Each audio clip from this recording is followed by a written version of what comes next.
already popped in with your video and audio to say hello to us, please let us know.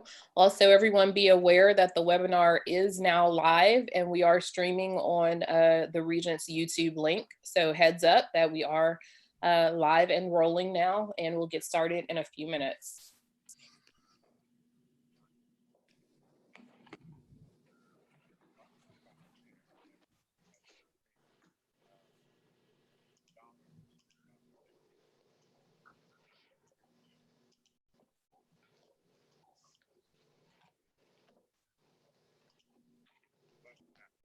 Hi, Wayne, how are you?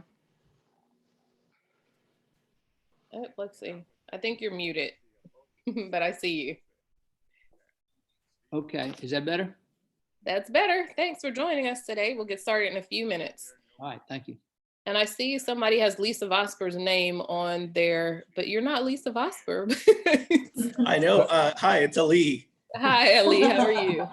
Yeah. Lisa sent me this link, and so yeah. Okay. You can change your name if you'd like. If you want to just click those little bubbles on the top right. I'll see. I'll look into that right now. But if you want to be Dr. Vosper, you can do that too. Yeah. We'll go with it. All right. Hey, Ashley, how are you today?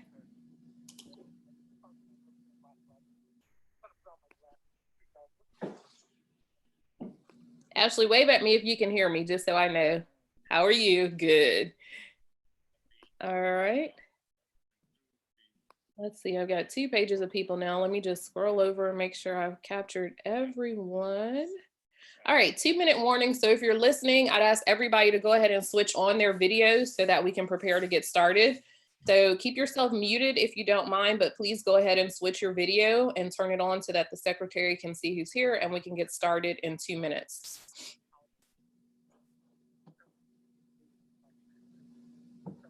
Hannah, how are you? I don't think I've heard your voice. Can you unmute and just say hello? Yes, ma'am. Hello. Awesome. Thank you.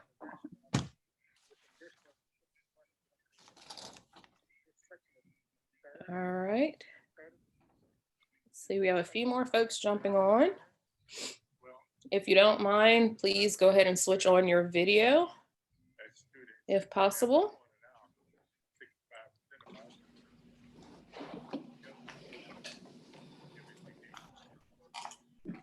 All right. We need to stick around after this and do the stuff for tomorrow. Clearly. I'm drafting a few ideas. And for those of you who may not be aware, and I'm sure we'll cover it, the commissioner, Dr. Reed, we're still testifying in House Appropriations Committee right now. And so as soon as she's able to join in, she will. But that's still going on, and I think our second system is now at the table now, so we have 2 more, and then we'll be trying to hurry up and jump and join this call. Just as a heads up, but you're in great hands today. So it's right at 2 o'clock. We like to get started on time, and Secretary DeJoy, if you're ready, I'm happy to turn it over to you. Absolutely. Thank you so much. We could not do this without you and the entire team, so we are extremely grateful. I'd like to welcome everyone, and we'll get started with the roll call. If Sonia, you want to take that over? Yes, thank you, Secretary DeJoy. Good afternoon to everyone. We're going to do roll call, and just remind everyone to unmute yourself so that we can hear you when you respond. Okay, we'll get started. Secretary DeJoy. Here. Thank you. Dr. Kim Hunter-Reid. We can say she's got a few proxies right now on, so let's write in Susanna Craig and Dr. Vosper, but Susanna Craig can be her proxy right now, if you don't mind. Okay, Susanna Craig. I'm here. All right, thank you. Proxy for Dr. Reed. Doretha Bennett.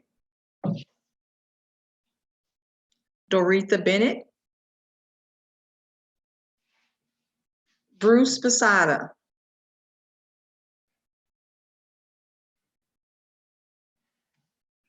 Please make sure unmute your system so we can hear you. Bruce Thought I Masada. did. Sorry, I'm here. That's okay. How you doing? Great. Awesome. Julie Cherry. Here. Thank you. Camille Conaway. Camille Conaway.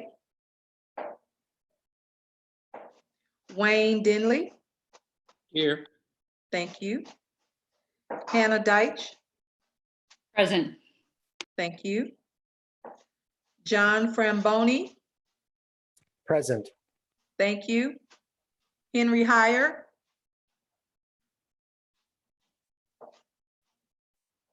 Henry Heyer.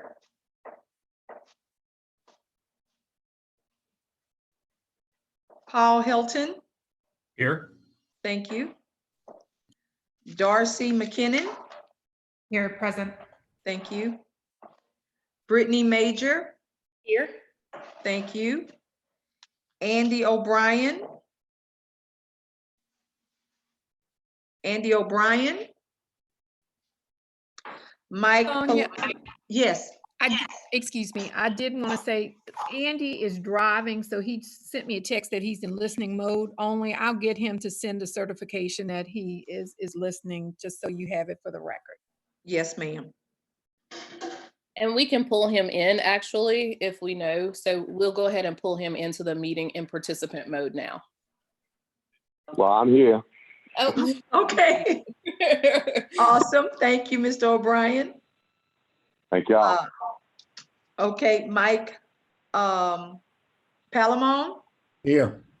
Thank you. Paula Polito. Here. Thank you.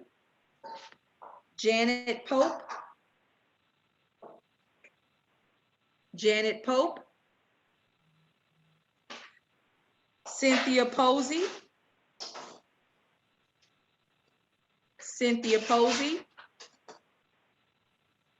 Shane Riddle. Present. Did I just, Shane? I'm present. Okay, I see you. Thank you. Yeah. Grace Stream. Grace Stream. Stephen Toops. Present. Thank you. Angie White. Present. Thank you. Tom Ura. Tom Ura. Ray Belton. Ray Belton. Jason Drawdy, designee for Tom Galligan. Ashley Arsenault. Say it again, I'm sorry. Okay, bye-bye. It's Ashley Arsenault, Tom Galligan's chief of staff in place of Jason for today. Ashley Arsenault, thank you. Thank you. Jim Henderson. Jim Henderson. Kenya Messer. Here. Thank you. Monty Sullivan. Monty Sullivan. Okay, and Dr. Ali Bustamante. Present. Thank you. Susan Schwoen. I'm sorry. I see you waving. yes. Okay, thank you. Dr. Lisa Vosper. Thank you. And myself, Sonia Williams. Hi, this is Camille Conaway. I'm sorry. I think I logged on right after you called my name. Okay, I have you, Miss Camille. Thank you. All right.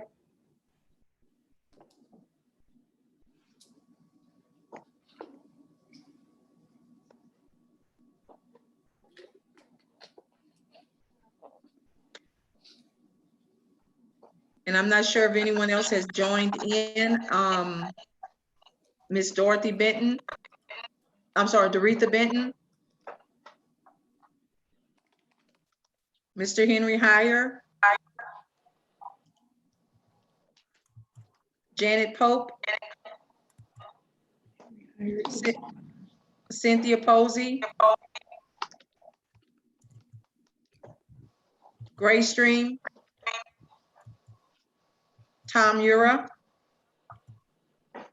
Ray Belton. Jim Henderson. Monty Sullivan. Sonia, Harriet is, Henry Hire is on the camera, but he's on mute. Yes, ma'am. Okay, I'm gonna, I'll make mark on there that we have him and he'll chime in, I'm sure, soon. And I think Janet Pope is on now. Yes, thank you. Sorry. Thank you, Ms. Janet. Receiving, the link. Also, too, I think you have a couple other people that may have not received the Zoom link that are trying to contact you guys. Yep. And for those of you who are joining by cell phone before the secretary is on, you have to self-mute from your cell phone if you don't mind, because there is some feedback. So if you're joining us from a cell phone, if you don't mind muting your actual cell phone, that would be super helpful. So with that, I do believe that we have a quorum, and we'll ask Ms. Williams to give us just a final head count once we get everyone in. But based on my count, we do have a quorum. So the certification of an inability to operate due to lack of quorum is moot for this meeting because we have 10 or more people, so that we are good with that. And everyone has the certification in their file to make sure just that we're in compliance. I want to go ahead and welcome everyone, and of course extend greetings on behalf of Dr. Reed, who is multitasking over at the legislature right now and doing incredible work over there for all of higher education and all of the state.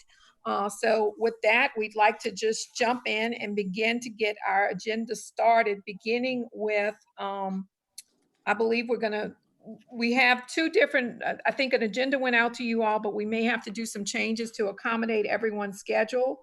So I have first public comments, and then after that, we'll turn it over to Andrew Doss to give us an update from the Resilient Louisiana Commission. So do we have any public comments? There are no public comments at this time. Wonderful. So with that, Andrew, if you would like to give us the latest update, that would be great. Madam Secretary, just before Andrew brings his comments from the RLC, can we get an approval of last week's minutes? Oh, I'm sorry. Thank you for catching me, Dr. Vosper. I missed that note on here. I'll move. Thank you. Julie, moved by Julie Cherry. Can we get a second? Second. Bruce. Thank you, Bruce. So all in favor? Aye. Aye. Any opposed? So the minutes are approved. Thank you. All right, so now we can just go into Andrew. If you'd like to begin, that would be great. Of course. First, I want to thank you all. This is quite a group we have here, and I'm just looking around the virtual room and seeing faces that I've admired for years working in education and workforce development. I just want to give you a little update this week. Some of you are aware, and others are probably just learning right now. There was a request put forth by the commission before it's just in the last few days. The governor is having to decide what to do with his next order. On May 15th, the current stay-at-home order expires, and he's trying to decide what to do next. And therefore, the commission put out a request to just get a first read snapshot on recommendations that were being developed as something we're calling interim recommendations from all of the task forces who had yet had a chance to meet. These were not the full charge 1 reports that we had mentioned before, or charge 2, let alone charge 2. This was just seeing if there was any information that could help inform the governor's immediate decision. And so we had put the word out for that with very little notice, and various task forces were able to respond. Some task forces had already met a couple times, and therefore had some stuff already pre-written that they were able to share. Some task forces haven't even met yet. So they weren't able to have anything. The Education Workforce Development Group, you were able to get a few comments in, which we greatly appreciated. I have a copy of those right here, and they've been included, and they were submitted to the commission for review today. And then I believe, did we get a chance to discuss them on the commission call this morning? I believe they No, were. we didn't, Andrew. Yes. You said you did, right? No, we didn't. I don't think we went over ours. Don Pearson divided them up into groups, I believe, before I could jump off. And don't think Dr. Reed was able to be on. So I'm not sure if this That's right. group has seen that recommendation and kind of knows the schedule that will go on, with some doing certain days and some doing other days. So Right. if you kind of want to just go over that and the recommendation. Sure. So tomorrow, the commission will be meeting again, and we've invited Secretary DeJoy and Secretary Hunter Reed to be on that, or somebody from this task force.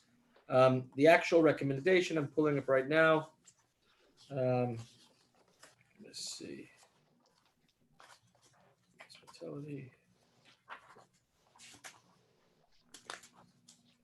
I apologize, it's right here in front of me. There was just one recommendation that y'all had suggested while you were still in the process of meeting. And again, this is not to be felt like there's anybody being behind on this. This was a last minute request. The recommendation is to create a centralized data group within the RLC. Yes, to sir. provide a shared resource for the commission and the individual task forces. The data group should be structured as a resource team. Webinar, public. Rather than a resource team of the RLC, rather than as an additional task force.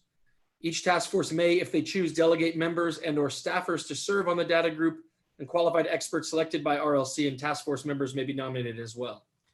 So that was the single recommendation that came out again in this initial phase. And then we'll discuss that tomorrow, just to make sure that the commission hears about it and has a chance to ask questions and to help shape that. We'd love to really get into a discussion to recognize what data needs you really have. And if you're able to talk about that tomorrow, I'm also happy to take any comments now on that to help clarify that to bring to the commission tomorrow.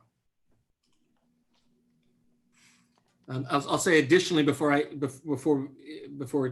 doing that we still want to urge that we are going to be looking for a charge one report, which will be these immediate COVID related recommendations.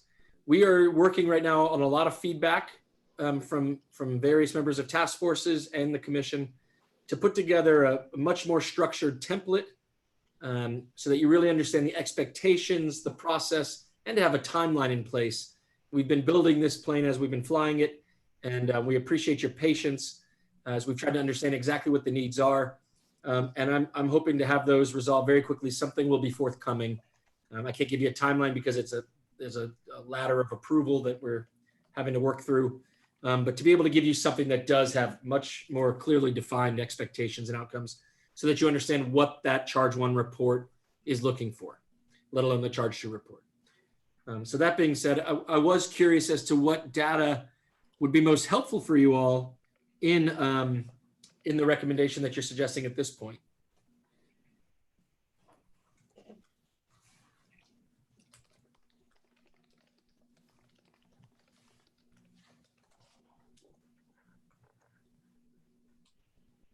Or if there's any other questions. We don't show any questions on the screen. Okay, great. I'll throw something out. If we're looking at rapid reemployment, then this data should have on there where the jobs are immediately, and probably most of them are going to already have, or LCTCS will probably have the training in place already for those. And then obviously the new type of jobs or retraining of individuals.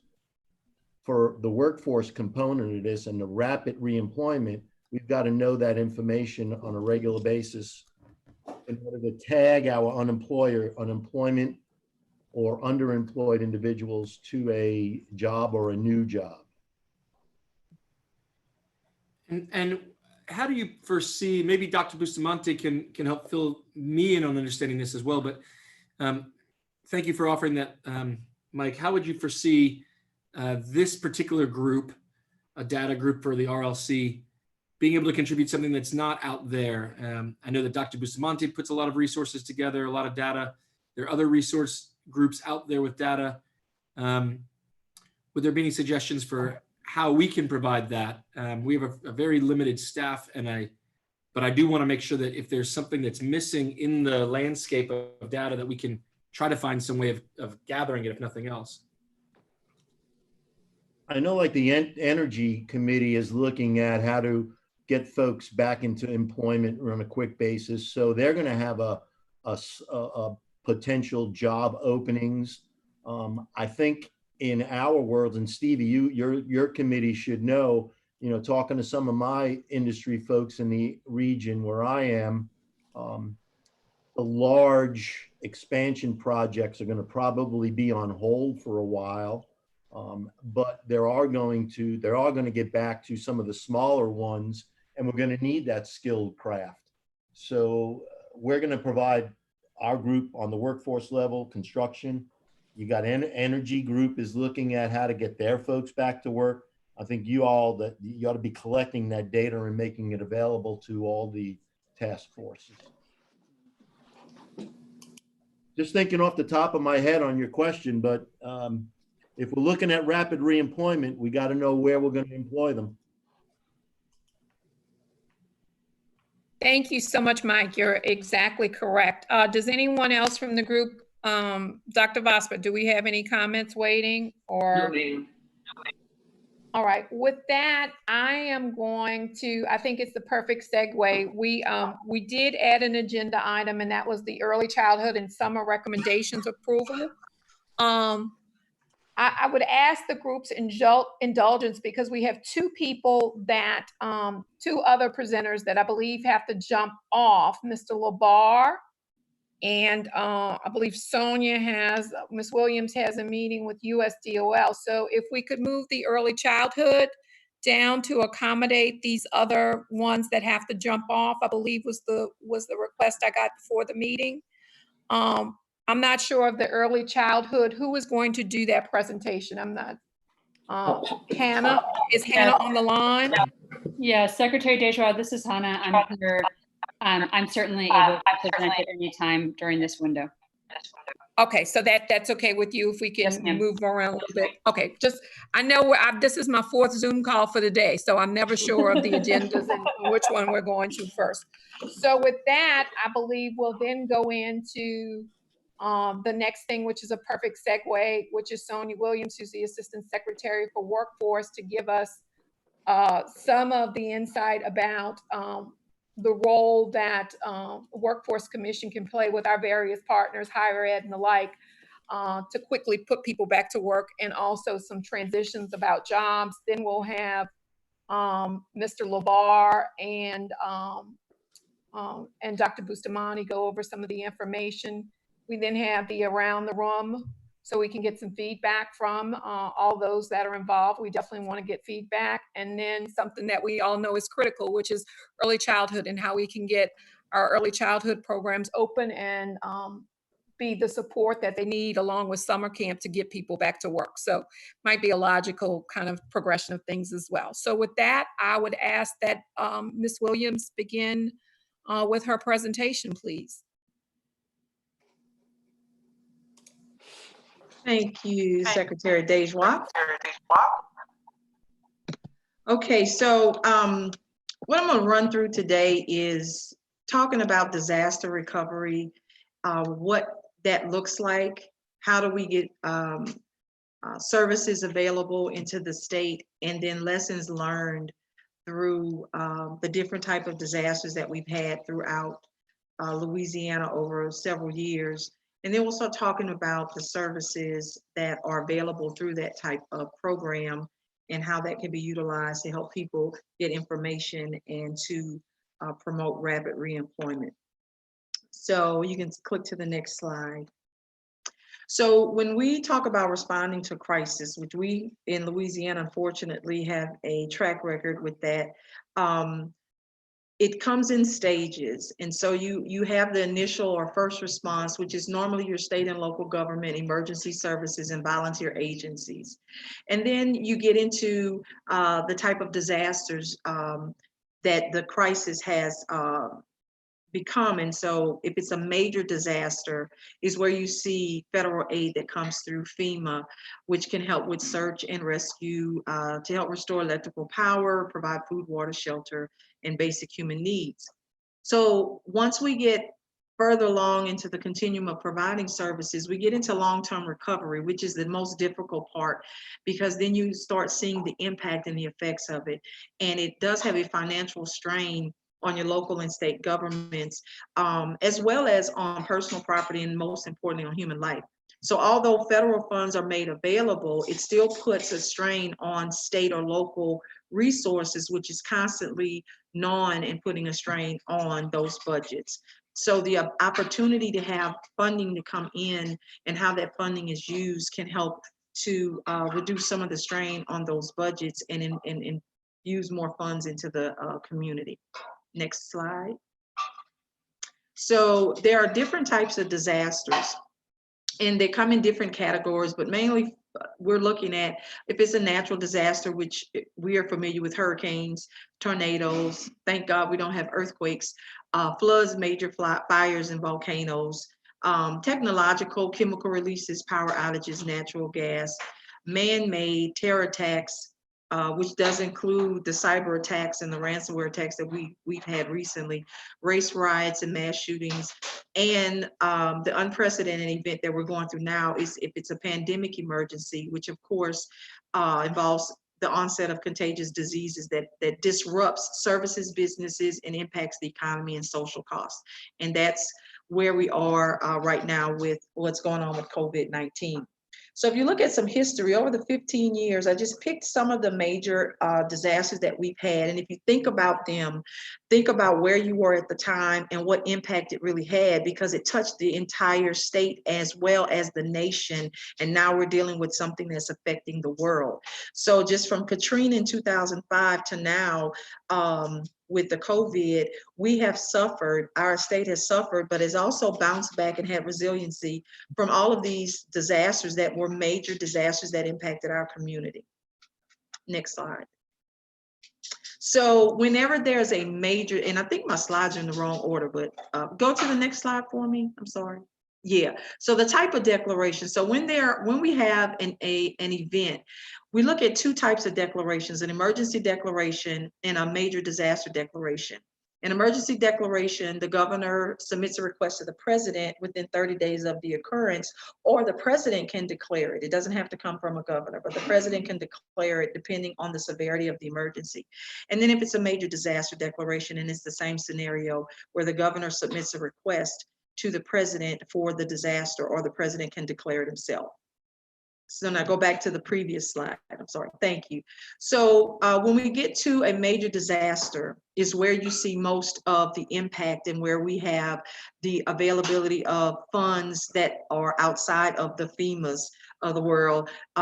It normally has where the local government responds, because it can be a localized disaster, or it could be state, or it could be more that national, that it involves multiple states. So the local governments respond, they're the boots on the ground. Then your state responds, because then it shows the impact, if it is a state impact or if it's within a parish. And then damage assessment is done. And then it's determined if it's an emergency declaration is needed, or if it is a major disaster. And then once that happens, FEMA evaluates it, and the determination is made if this disaster is considered a major disaster, and the president can then approve or deny the request to do the declaration. So that's kind of the steps that we go through. Next slide. So timing is everything, and this is the critical part. So when a disaster is declared or is approved, then the availability of services and funding opens up, and you get public assistance, which is approved. So funds are obligated, and it depends on the category that's approved. So if it's emergency work category, that's categories A and B, that's debris removal and emergency protective measures. When the other categories are opened up, that's when you see more money is put in place for temporary employment, and that is to repair roads and bridges, public utilities, parks, recreations, and other facilities. So when we look at when public assistance is provided, sometimes people say, oh, okay, well, now we have all this money coming in, but it depends on the category that has been approved, and that is noted in the declaration, and it's approved. They can do the first approval, which is normally A and B, and then they'll add C through G. Next slide. Then there's also the individual assistance approval, and funds are obligated at that point. And it can be for temporary housing, home repair, and so forth. And the most important one that we watch for is disaster unemployment assistance. And that's right now we're experiencing that through what's called PUA, which is same as a DUA. PUA is pandemic unemployment assistance. And so that's when benefit assistance is available to individuals who had a direct dislocation of their job because of the result of the major disaster. And so there are times when the individual assistance is approved, it doesn't always mean that disaster unemployment assistance has been approved. That has to be added in. Sometimes it's at the beginning and sometimes it comes later, but they're constantly assessing it to see where we land. Next slide. So once a major disaster has been declared, public assistance has been approved, and it includes the multiple categories. USDOL, Department of Labor, will issue what's called the Dislocated Worker Grant, and that opportunity is made available to states. It is made available to tribal. Uh-oh, I hear echo. I hear myself talking. So when that is issued, the state has 15 days to submit an application, short turnaround, because it is high level. What's the impact that you know, the damage that you know, how has it impacted your communities, whether it's in multiple parishes or if it's statewide, and you that is submitted, and you look at the disaster declaration, and the disaster declaration is what says what funds are obligated to the state. And so that's your window that you work within. Once that application has been approved, then there's 60 days to submit a fully implemented plan. And that's where it is the full plan of how these services are going to be provided, to whom they're going to be provided, if they're going to be multiple project operators, and what's the timeline, the plan participants, the services that will be provided, and the partners that have been established. A grant normally runs between 12 and 24 months. And it does include disaster relief employment, which is the temporary employment. And now they've made changes to where employment and training services are available at the same time. All right, next slide. So dislocated worker grants are discretionary funding, and it is to help support existing formula funds, so it doesn't put a lot of pressure on the funds that are already allocated to a state and then out to the local areas. So it is to address the response of an influx of dislocated workers coming into an area seeking temporary employment to help people maintain their basic necessities. Next slide. So there are several types of dislocated worker grants, and for those who've been doing this for a while, they used to be called National Emergency Grants, NEGs. Then they changed to DWGs. So there's disaster recovery, employment recovery, and then special population, which includes dislocated service members. Next slide. So disaster recovery provides temporary disaster relief and humanitarian assistance employment, as well as it provides employment and training services to minimize the employment and economic impact that has happened in a declared area. And so the qualifying events is in emergencies and major disasters that are of significance, impact, natural or man-made, and that results in large loss of employment. It also includes individuals that have had to relocate because of a disaster.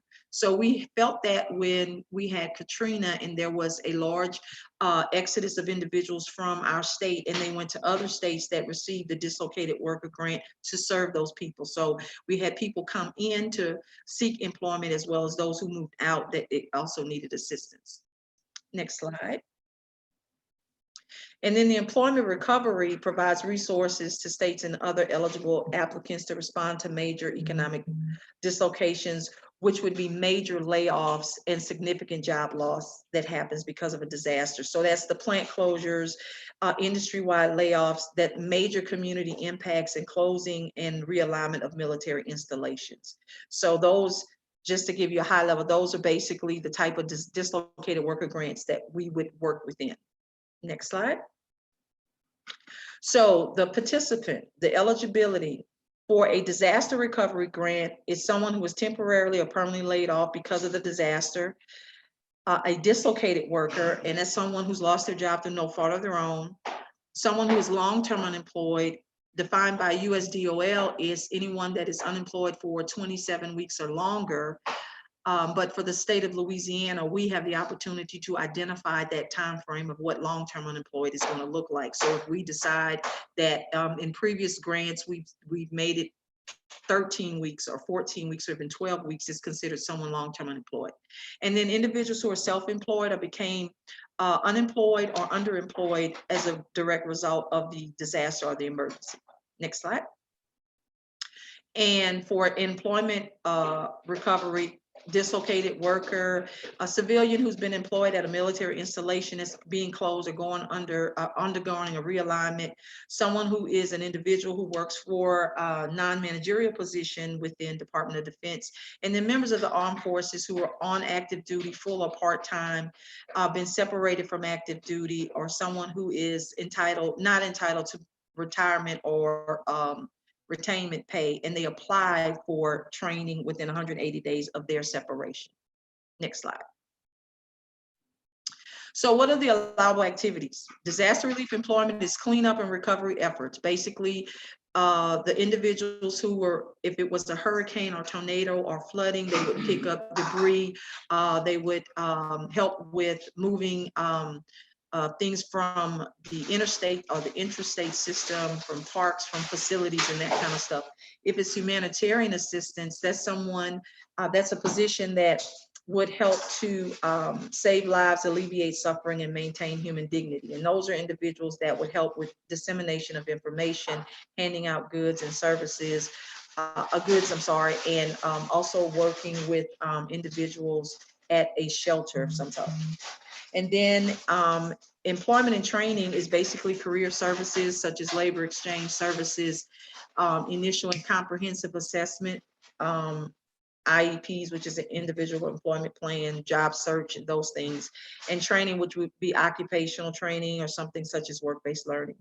Supportive services is also available, and that could be transportation, childcare, which we'll talk about later in the meeting, and work-related items and protective gear and things of that nature. Next slide. So the impact of COVID-19, that is our current issue, our current major disaster, is temporary job loss, permanent job loss, and increased dislocated worker pool of people, those who are already dislocated, and now that pool has expanded, and those who are long-term unemployed. Businesses are impacted because they're trying to retain their workers, to bring them back online, adding new workers, downsizing their production, and even to the point of closing their business. And then there's also a change in service delivery now that we are looking more to virtual and tele-activities. Next slide. So we have gone through a lot of disasters within our state, and we've learned some lessons and some hard lessons. And so one of the things is to include local workforce development boards and partner agencies during the development of the fully documented plan. That is very critical to make sure that your stakeholders are at the table to talk about all the services that are available, because people come to anyone's office. They're going to seek assistance from wherever they can get it. So that's one of the key factors to keep in mind. You want to engage the partners to talk about how's this plan going to look moving forward to ensure that all services that are needed are included in the plan through our partnerships.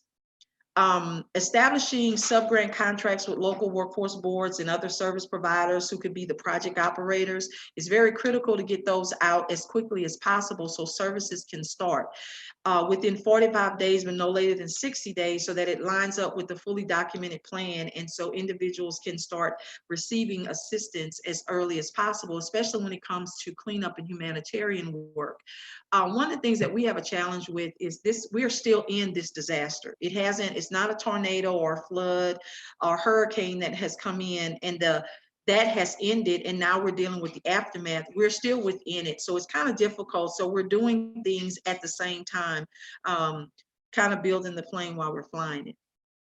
Very critical is issuing policy and guidance on the programs and services that are available so that performance outcomes and compliance can be maintained within contracts and agreements, because that gets a little sticky if funds are allocated or contracted out and individuals move forward with providing services, but there are no policy or guidance to say the do's and don'ts, what's allowable and what's not allowable. And that can kind of bite you in the end when you are monitored either through your local state agency or through your federal partner. Very critical is assessing the progress monthly and quarterly and establishing a tracking mechanism. So not waiting until the first year of the program or even the first 6 months of the program to assess everything monthly and quarterly helps to identify issues, and it also helps to make modifications and adjustments that are needed, because during disaster things change. Situations change, and how you start off may not be how you end up. So timing is everything, and making sure identifying those issues early on and making adjustments throughout the process it helps with having more success with the program. Next slide. So clearly identify administrative and programmatic costs. This is a big one. Understanding the functions of both sides of the house, what is considered an administrative cost and what's considered a programmatic cost, so that it does not cause a problem to where something becomes questioned and then later can turn into disallowed, because that can be a problem. Continuous monitoring of contracts and agreements, including all MOUs, worksite agreements, training agreements, and especially expenditures. With dislocated worker grants, there comes a time where when funds are awarded to you, have an up to amount, you don't necessarily receive it at the beginning because it comes in incremental funding. In order to receive the next level of funding, you have to reach a certain level of expenditures. Keeping track of expenditures to ensure that you're meeting timelines will help to ensure that if additional funds are needed out of the first initial obligation, then you're better suited to do that. Document and track all activities is very critical. It just keeps you on task and make sure that you stay within compliance. Very important, identify program leads and program staff to ensure that there's proper management and compliance, so that those individuals who are the boots on the ground are constantly in contact with management and program leads. If there are changes, updates, if they're monitoring compliance issues or anything that is a guidance or policy that has changed that needs to be trickled down to those individuals. And it is very critical to establish strong relationships with partners, especially local governments. As I said before, they're the boots on the ground. Making decisions at a higher level is universal. It's covering the state, but there are changes that can happen as you get to a local level. One area may need more assistance in an area that another area doesn't. So having those relationships, constant contact, sharing a lot of information helps to move the process along and keep everyone well informed. Next slide. So some of the challenges that we've experienced has been expenditures were slow at the beginning of the grant cycle. And that was because we've learned over the years quickly getting contracts between the local boards, the local municipality service providers early on in the game, so that those funds, those expenditures can start showing up. it takes a while sometimes to get things moving. And once it gets moving, you ramp it up. But getting those expenditures out as quick as possible, getting those contracts out as quick as possible to have expenditures show up is one way to show that you're being successful. It also allows the opportunity to continue to receive those incremental funding. And it does also open up the opportunity for supplemental funding, where the federal government can come and award funds to a state that is running out of money because they are expending on the right services and the need is still there. One of the challenges, especially when doing cleanup, is monitoring work sites due to their location. So a work site location means that it's difficult sometimes if you're out in a rural area to get to access where the cleanup and all that is doing. Meeting planned enrollment numbers due to changes in recovery projects can also be a challenge. Planned participants at the beginning can change if work sites are cleaned up sooner than later. All right, next slide. So I want to share real quickly with you on some of the services that are available that's through our HIRE system. And HIRE stands for Helping Individuals Reach Employment. So when an individual registers with our system, they will log into, they'll go to laworks.net, click on My HIRE account. The next thing is to log into the system with their own username and their own password. Next slide. Next slide. Okay. And so when a person logs in, now they have what's called My Dashboard. And on their dashboard, there are widgets that are listed that have multiple services that they can access through the system. They can click on a specific item, which is a hot link that takes them into the system. Also, there is a navigation that's on the left side, the navigation bar, and that navigation bar is where they can also access those services. So a person can, this is their personal dashboard, that is their information. So we're just gonna, for instance, under the job seeker services widget, which is on the right side, and it says job search. If an individual clicks on job search, go to the next screen, then it's going to take them to a screen that says your search found 29 jobs representing 29 jobs representing at least 50 positions that match their job search criteria. So they build in their criteria, and here's the job search. So we're going to click on skilled general labor, and if you look at the bottom of the screen, which is another page of it, it'll take you to that page for that specific job, and it gives a lot of detail on the job, the hourly wage, the requirements of the job description. Go to the next slide. It also has a section that talks about the work experience. It'll tell the entry level, if it's for less than 1 year, 1 to 2 years. It also tell you the education and training requirements for the job.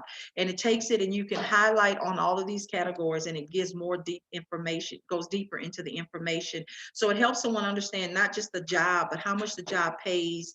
And it also shows what the educational background, the work experience that's required, and so forth. Okay, next slide.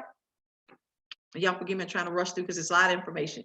And then also they can look at their employment strategy. So it takes information that they've plugged in and they're doing their search, and it talks to them about the type of jobs that are available, the strategies for an individual to get recruited. They can do a virtual recruiter where they can go in and say, if these jobs come up in the system, give me a notification so that I can apply for them. It can help them build their resume.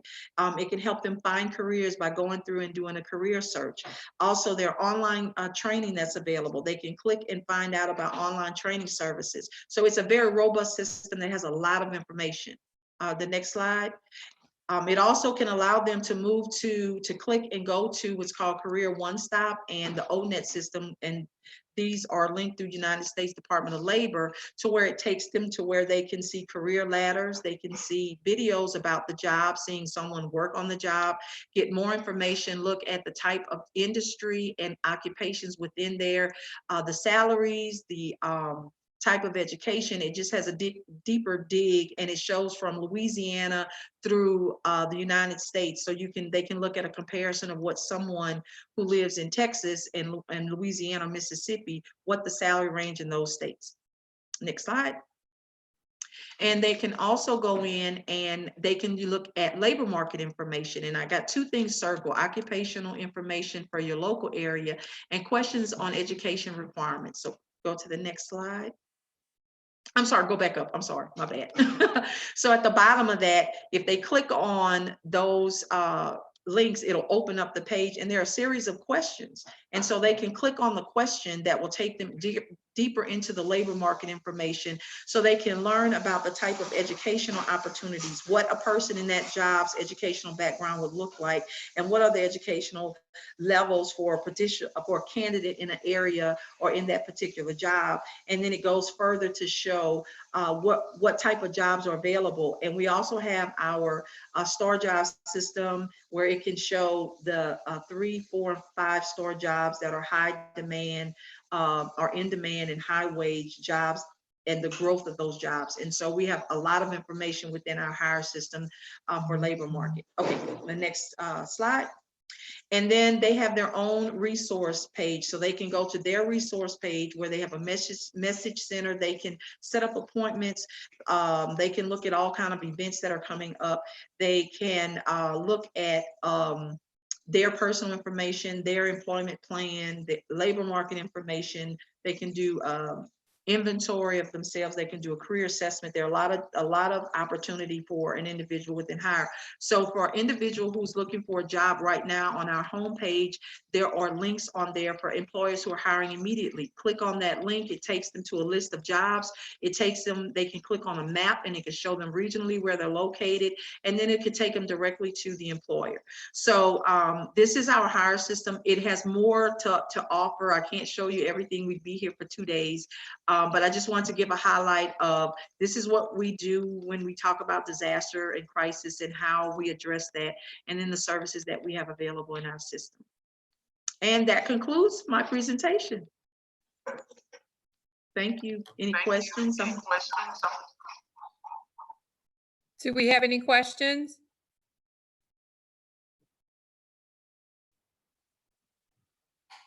Thank you all so much, and we appreciate you all indulging. I will try to get us back on schedule.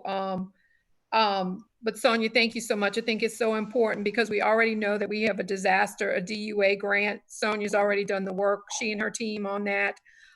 Initially $34 million, but we're viewing that as a way to connect our unemployed or those that are currently on unemployment benefits back to employment and training opportunities. So we were excited to let you all know a little bit more than perhaps you wanted to know about the inner workings of how they work, but it's an important thing for everyone to keep in mind. And we are certainly petitioning USDOL for additional leeway on certain aspects of those things, and have already begun to get some of that, I guess the dispositions granted.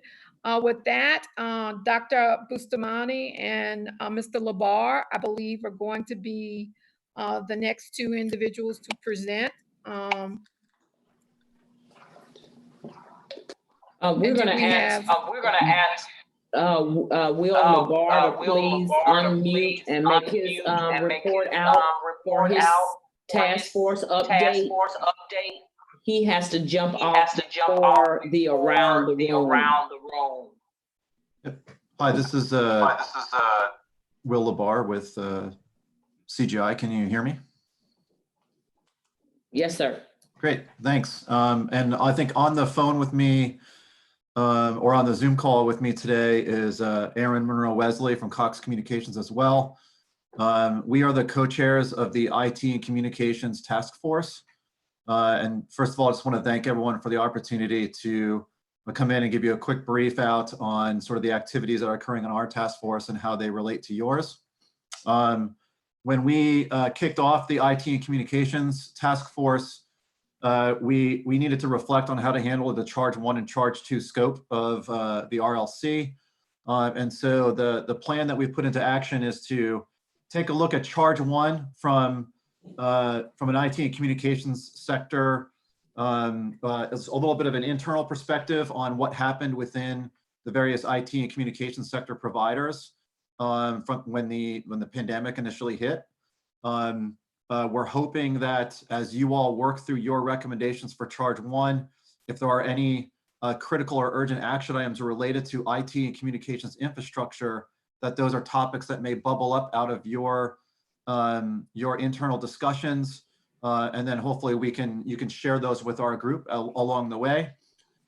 Related to charge 2, we decided to take a cross-sector approach where we would establish liaisons from our task force to meet with volunteers or points of contact from the Education and Workforce Development Task Force, you all, and basically go through some brief interviews and conversations to understand what those short-term acute challenges were as you all transitioned to either work from home or educate or virtual or distance learning type of environments, what those pain points were, whether they be related to infrastructure, broadband, IT systems that needed to respond to surge requests, maybe help desk type of issues related to technology, those types of topics. And so we have a set of questions that we would be talking through the volunteers with along those lines. And then also we had a kickoff call with Dr. Vosper, Dr. Bustamante, Megan Ward, and Susanna to talk about charge 2.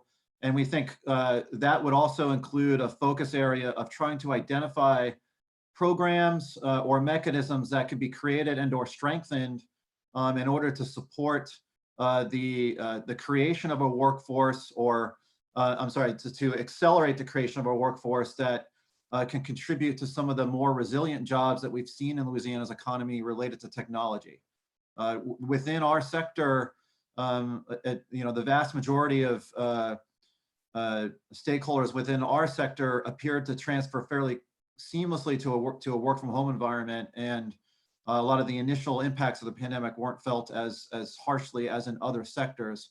We are monitoring how downturns and things like the energy sector and possibly manufacturing may have ripple effects on technology jobs, but it's unclear what those may look like. Regardless, we suspect that given the resiliency of technology jobs, that if we can partner with your team to identify what some of those long-term programs might look like, that could be really beneficial to some of the recommendations that get fed into the RLC and subsequently, hopefully, up to the governor. So that's essentially our approach. We've started to do interviews with different task forces, and I think we're queuing those up with some of the points of contacts we're getting from Dr. Vosper and Susanna. And we've also given them 5 survey questions that I think will be distributed, I think, across the state related to the topics that I introduced to you today. The last topic that's in those survey questions that may be of interest is for you all to reflect on is one of the things that's happening from a tech perspective or IT perspective is that a lot of organizations, given impacts on their budgets, are having to cancel long-term like digital transformation or technology projects in order to focus on very short-term needs, which is understandable. But the cancellation of those projects may have long-term mission impacts to your organizations. And so we're trying to identify what types of initiatives like that may not weather the storm without additional support from things like possibly the CARES Act funding in order to help further your all's mission in the long term. So you'll eventually see those 5 questions that we sent over, and hopefully that'll help really align our 2 task forces, which we feel are really strongly interconnected. I'm not sure if Erin was able to unmute herself or if she's there, and if there's anything she wanted to add to the description that I laid out. I'm here. Will, thank you for the description. I think you've done a great job of articulating our approach as a task force. And so certainly stand ready with you to answer any questions this task force may have of us.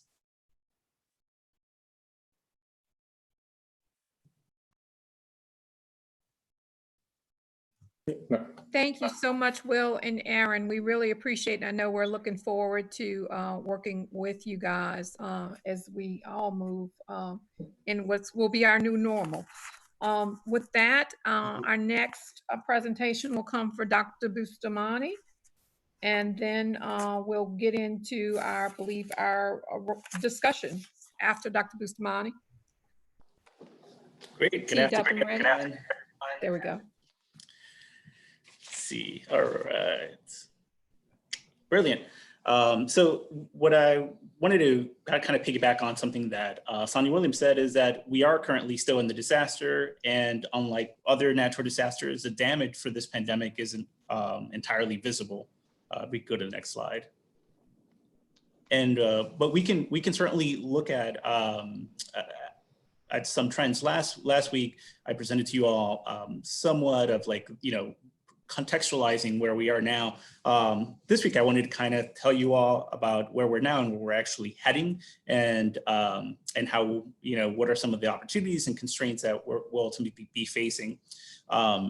This is just to kind of give you a contextualization of where we are, and today, as I mentioned last time, we're not going to know the April 2020 unemployment or employment loss figures until May 22nd. However, today the federal government actually released its national figures. In case y'all didn't notice, basically right now nationally we have an unemployment rate of 14.7%. Which is really a remarkable figure that we haven't as a nation experienced since the Great Depression. By and large, if we look at the drop that we had in March, which was about 20,000 jobs,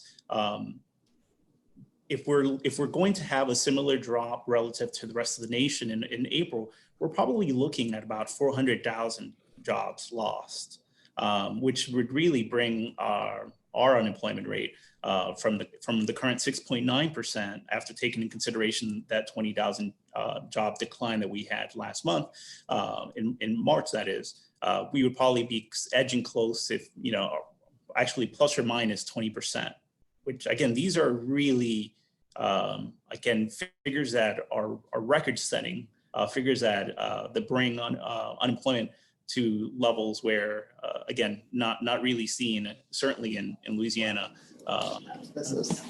and that are really overpassing, Hurricane Katrina, as well as the past oil crises.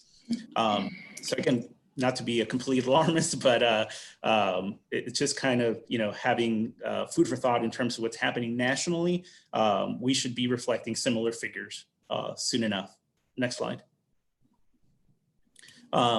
Furthermore, as we kind of see the more real-time measures, we see that, for unemployment compensation claims, for initial claims, we see very quite immediately when the crisis hits and have a good sense of how it endures over time. So we know that on April 4th, last month, we basically very quickly shot up to about 100,000 claims in 1 week. And since that time, we've been going from, 90, 70, 60, 50,000 claims this past week, I should say. So it is very clear that the pandemic's impact on unemployment was very sharp. Now, the question is whether it's going to be enduring or not, whether duration of these unemployment spills is going to be lengthy or not. Next slide.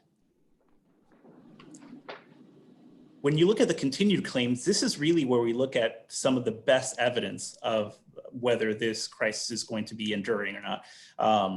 Just to contextualize where we are, again, we have about 308,000 continued claims. That means right now there are 308,000 folks who have already filed claims and are receiving benefits. And so these are folks that are asked to recertify their unemployment status every week. Again, some of those do become reemployed, but some do not. And so what we've seen is that we keep getting record highs every week when it comes to continued claims. So it's showing us that we keep getting a net positive, basically, of claimants coming into our system. If you look at what actually occurred for Hurricane Katrina, we see that it took about 2 months or so for that rise in continued claims to happen, and that the decline actually went down over a 6-month period or so. we don't really have an estimate in terms of how sharp basically what the peak is going to be looking like for continued claims, and what the duration of those really high levels of continued claims will be. But what we do know is that these continued claims are expected to increase as we continue to keep getting initial claims. Next slide. And here is the throwing darts at the wall part of it, which is, and I really do mean that sincerely, because we've never been here before. We don't know really what to expect in the context of recovering from a pandemic, particularly as Sonia Williams mentioned, we are still in the pandemic. We are still in the disaster. What we know is that initial claims peaked in April and they've since declined, but the duration of unemployment continues tracking along. When we look at the amount of folks who are currently in our unemployment system, we see that it's about 360,000 folks when you take in consideration the folks who applied for unemployment compensation last week, as well as those who are actually already receiving unemployment compensation benefits. When you total that population, it's about 360,000. That 360,000 population is, again, awfully close to what we would expect to be the roughly 400,000 folks who are currently, who are predicted, I would say, to be unemployed at the current time. Moving forward, we see that absent any kind of considerable measures that ultimately bring us out of this disaster, and just what I would just kind of make a point to clarify that when we look at the current context of job loss, it's pandemic driven, and I want to make sure that doesn't get confused with stay-at-home order driven, because it's not the exact same thing. So even if we would be able to wave a magic wand tomorrow and take away stay-at-home restrictions, we would not be out of the disaster, right? We would still have public health concerns that are being absorbed throughout the economy. And so that is to say that something like removing stay-at-home order it's not really something that is going to fix the economy overnight or anything like that. This pandemic has impacted great disruptions in supply chains and certainly in consumer demand. Some data that also came out today on consumer demand shows that that we're really in track with what's happening in the rest of the nation in terms of having a consumer spending drop by about 40%. When you look at these projections, we're looking at, again, totaling both initial and continued claims projections at a range between 400 and 800,000 claims by the end of the month. Again, so if we're going to go kind of split the difference, we're looking at potentially 600,000 claims by the end of the month. And again, right now we're about 360. So it certainly implies that, that there is still, that we're not certainly out of the woods and have really not seen the peak of the potential disaster that this pandemic will bring to us. Next slide. And in terms of where these job losses are concentrated, we can see that, again, every industry is experiencing them, some more than others. Accommodation, food, retail, which is hospitality, are really taking the brunt of it. Next slide. However, when we look at the share of the workforces for these given industries that are currently experiencing these that we're actually receiving unemployment compensations from, we see that something like the retail trade sector, because of its size, it actually is faring above at about average. The average right now impact on employment is right now we're looking at about 19% of claimants representing total employment. And this is for the 2019 Q3 figures. And so again, it really gives us a sense of what to expect this coming May 22nd. If we're looking at claimants representing about 19% of the workforce, we're certainly looking around close to 20% of an unemployment rate. So hospitality is absorbing a lot of this, 41%. Other services, which take into consideration lots of personal services like barbershops, salons, housekeeping, that's ultimately having a lot of impact, as well as arts. And one thing that I would certainly also make a point to know is that those industries who are experiencing relatively low impacts of unemployment tend to be those that are just much more stable and really much more critical in times of pandemic, like utilities and public administration, which is government, as well as finance and insurance. Surprisingly, information technology has shed a good share of its workforce. Again, bringing in a question in terms of whether it's really driven by some face-to-face dynamics that are being restricted, or whether it's just extremely sensitive to the current business cycle that we're in, to the recession that we're entering. Next slide.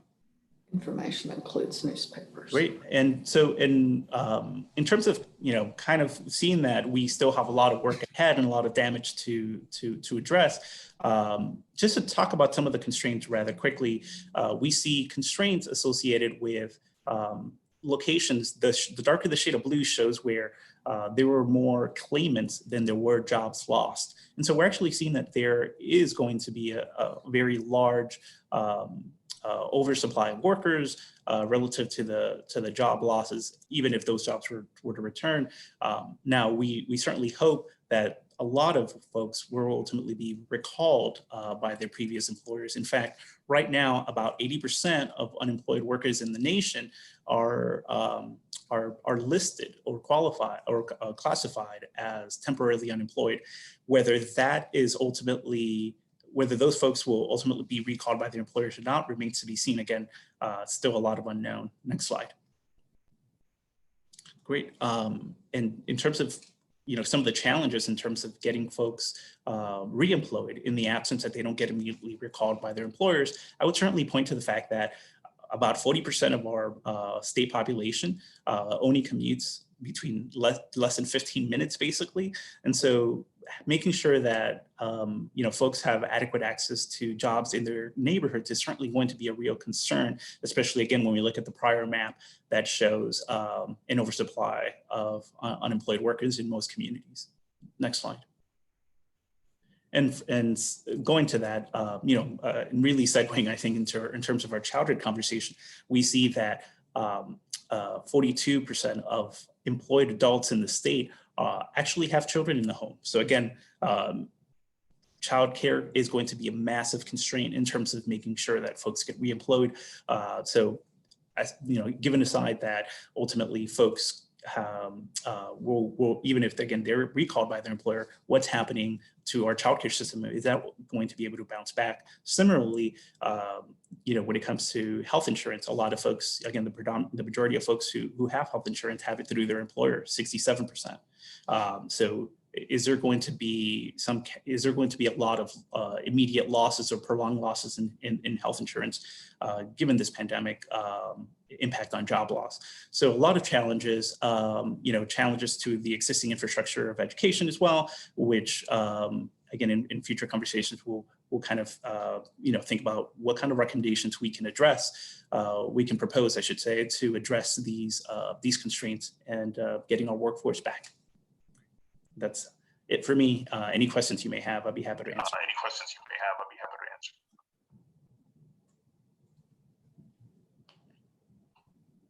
Dr. Vosper, do we have any questions showing up? Wait just a minute. Okay, I don't see any questions in the chat, but if we do have folks with questions, if you'll unmute and ask those.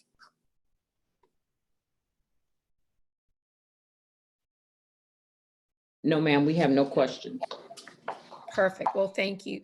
So I'm really excited to hear from our other task force leaders and with the around the room, so we can discuss how we can unify our efforts as it relates to various industries and bringing together what we know now are, we've looked at those that are unemployed via from various industries and the public supports that might be out there to assist both employers and job seekers with training.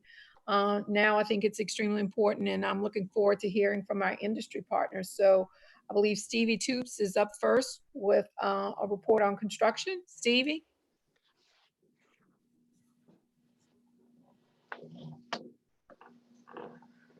Sorry, I had to find the unmute button, Secretary. You know,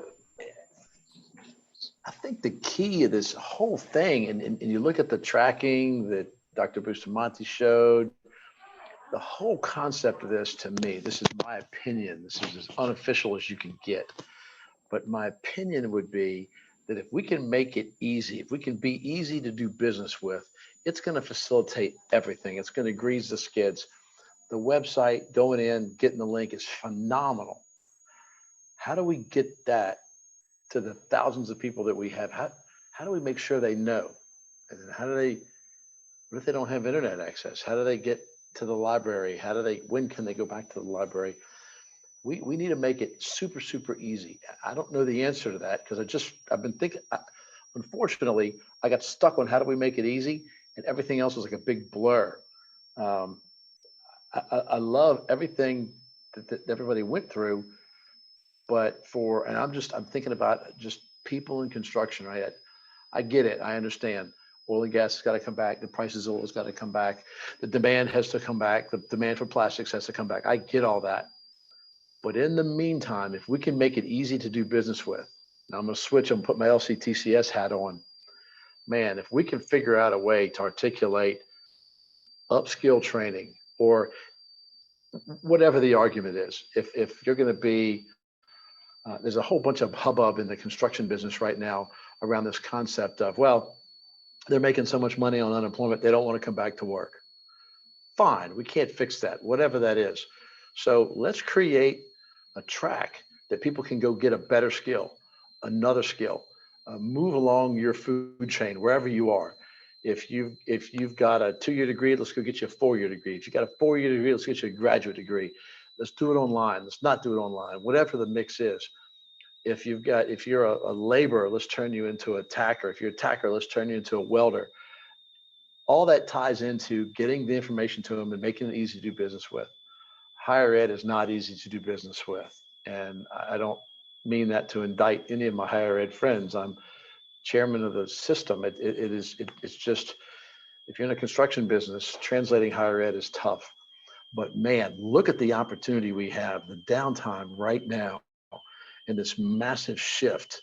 You've got 2 years offering IBCs. You've got 4 years offering IBCs. You've got Jim Henderson just said, hey, I'll pay for you to go back to school for a semester if you want to. It's blowing everybody's mind, and it is a migration toward that. LSU is going to do IBCs.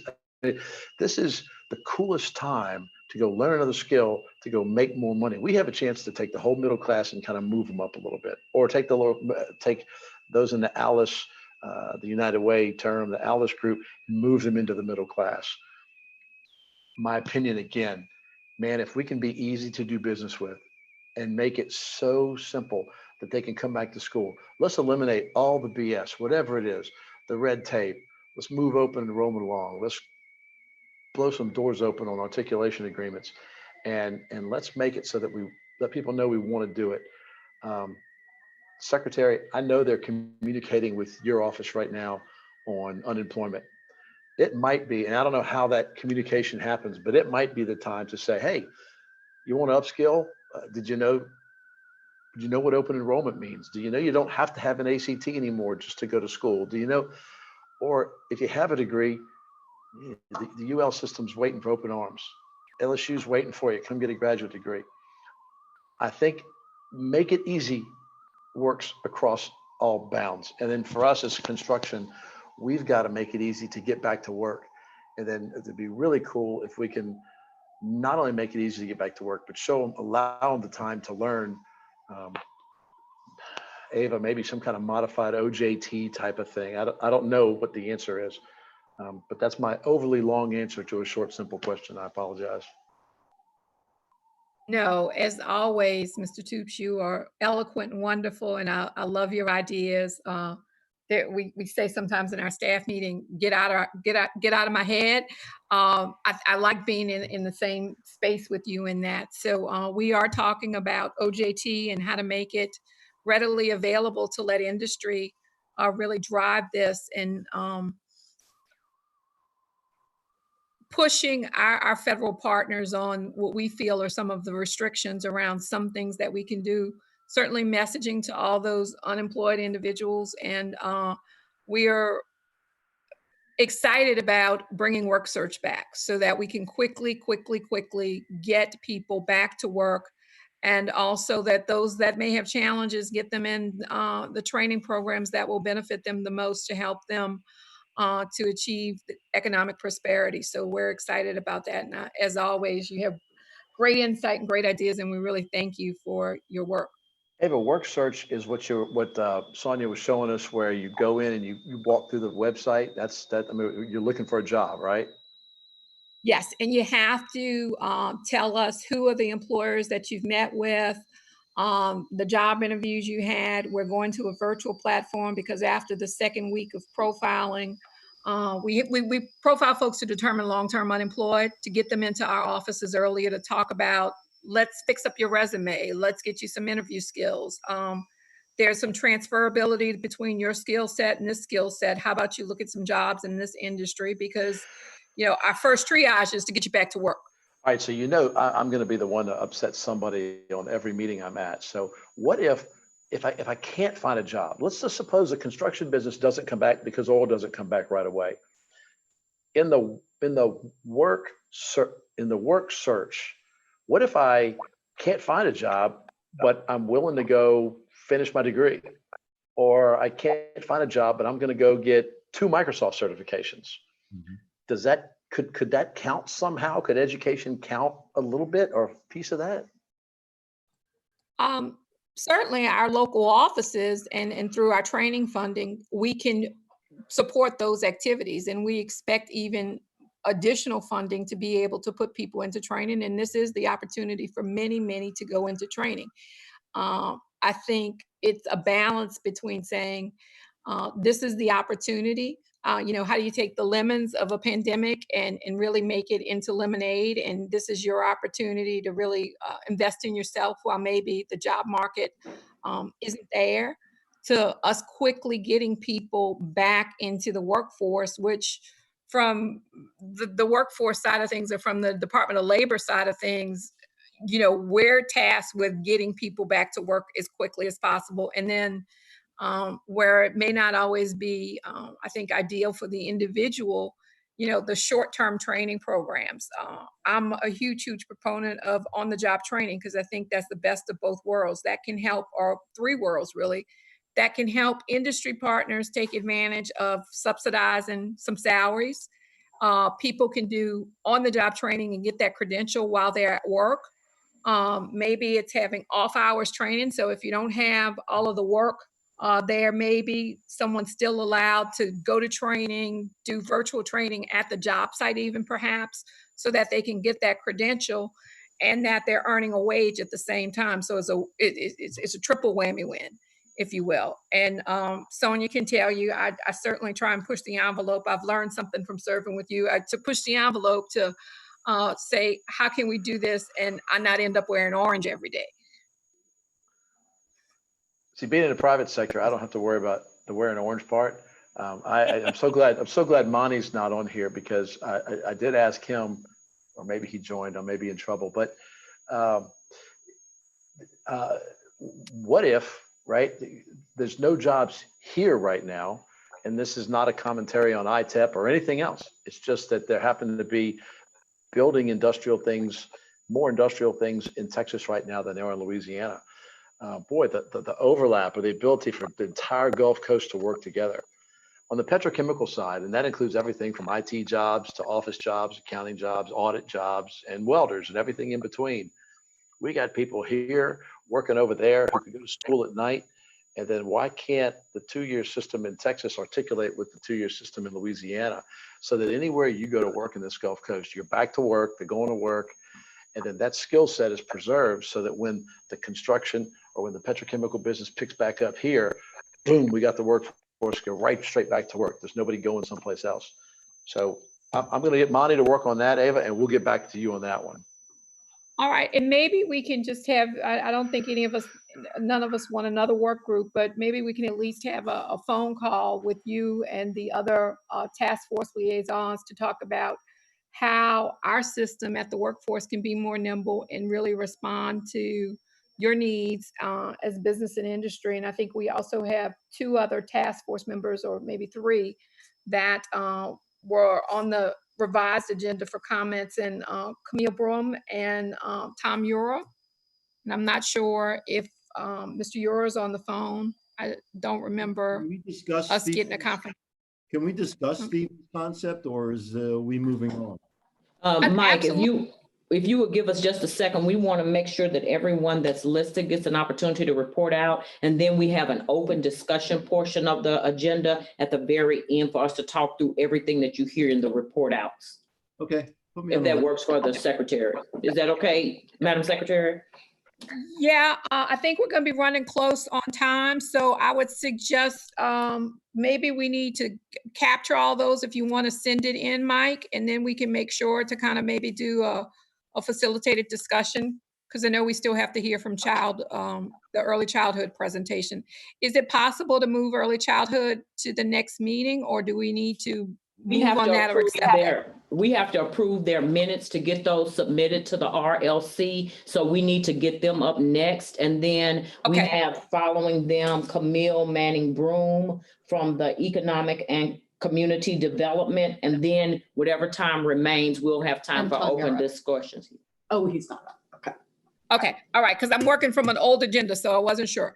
Yes, ma'am. So, all right. Thank you. So, Mike, if that's okay, we'll come to it. And if you want to type it in, we'll make sure to include you on the industry folks discussion that we convene and invite everyone to participate that just as a discussion group. Okay. That's fine. It's something Monty and I were talking about with my parish president down here before this all occurred. So it fits right in, I think, but let's move on. Thank you. So Camille, hey, Miss Ava, how are you? I'm doing well. How are you? Good, good. I know that we're short on time, so I will just give a quick overview, and I'm grateful to be part of the discussion today. I thank Miss Lisa and Susie for bringing me in. Obviously, workforce education, your discussions go hand in hand with the discussions that the Economic and Community Development Task Force has been having. We submitted our report of recommendations earlier this week to the commission. I don't know if you guys got if you received that document, but in a nutshell, our recommendations and guidelines for reopening are based on an enormous amount of research that we did, as well as the best practices guidance from the White House, other states, industry associations, national think tank, business leaders, and a lot of the guidelines are from Johns Hopkins University, Bloomberg School of Public Health, the guidelines they provided to employers to ensure public health and safety of their employees and customers. We also developed some key guiding principles that we wanted to make sure our recommendations were driven by, and that is that they are all data-driven and science-based. They're based on best practices, they're growth-oriented, they're actionable, and they're equitable and inclusive. We've tied the economic recovery reopening recommendations to health statistics and transmission rates, like many other states are doing. We have I won't go over the list. I'll echo earlier conversations about the need for a centralized data infrastructure. But a lot of the recommendations are also around adaptation of our businesses, making sure that our businesses are providing consumer and employee confidence, But also as we move through this, as someone said earlier, this is not just like any disaster where we have the impact and then we move into recovery. We are all simultaneously responding, recovering, and planning for the long term. And we know that there's not a light switch to reopening. It's going to be more like a dimmer over the rest of this year and perhaps, as science suggests, into next year. If we would love to coordinate on any of our recommendations, and I was very interested in hearing about the early childhood and education recommendations that you guys are about to present, as those are really critical for our recommendations as well.